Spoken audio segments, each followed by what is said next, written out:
Hi everyone, Mr. Peabody here. Sorry if you can hear that noise in the background. Nothing I can do about it. Santa is out there pounding something with a hammer. Anyway, I had some discussion about 1917, and it might have seemed that I was a bit overly critical. So I watched it again, and have the same opinion I had the first time I watched it. Is the camera work clever? Yes, it is. It's very clever the way they've continued it through, but it's nothing we haven't seen before. The main problem I had was the way it was portrayed as an epic movie. And I mean, I've seen epic movies. I've seen many war movies that were all done better than this movie. Alright, there was nothing special about this movie apart from the fact they tried to do it in this sort of like one camera shot aspect. Apart from that, there's nothing special about this movie at all. There's nothing special about the dialogue. There's nothing special about the story. The special effects. Who cares?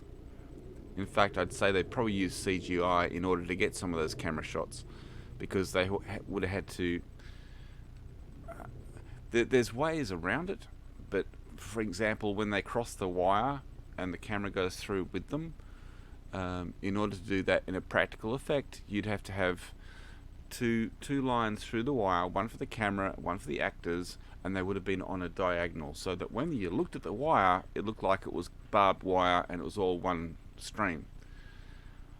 But if you looked at it from a different angle, there would have been two pathways through. Now, it's possible they did that, or it's possible they CGI'd the wire in, because CGI, wire is easier than CGI person or an animal. But regardless of how they did it, was it clever? Yes. Was the dialogue clever? It was appropriate, I suppose you'd say. Was the story great? No, it was basic. And it's a story that's already been done. And it was done better in 1981. So, yeah, 1917, it's not the great movie that everybody seems to think it is, and critics are raving about it. I don't know why. There's nothing special about this movie. This is nothing we haven't seen before, and it's not a remarkable story. Anyway, that's my rethoughts on 1917.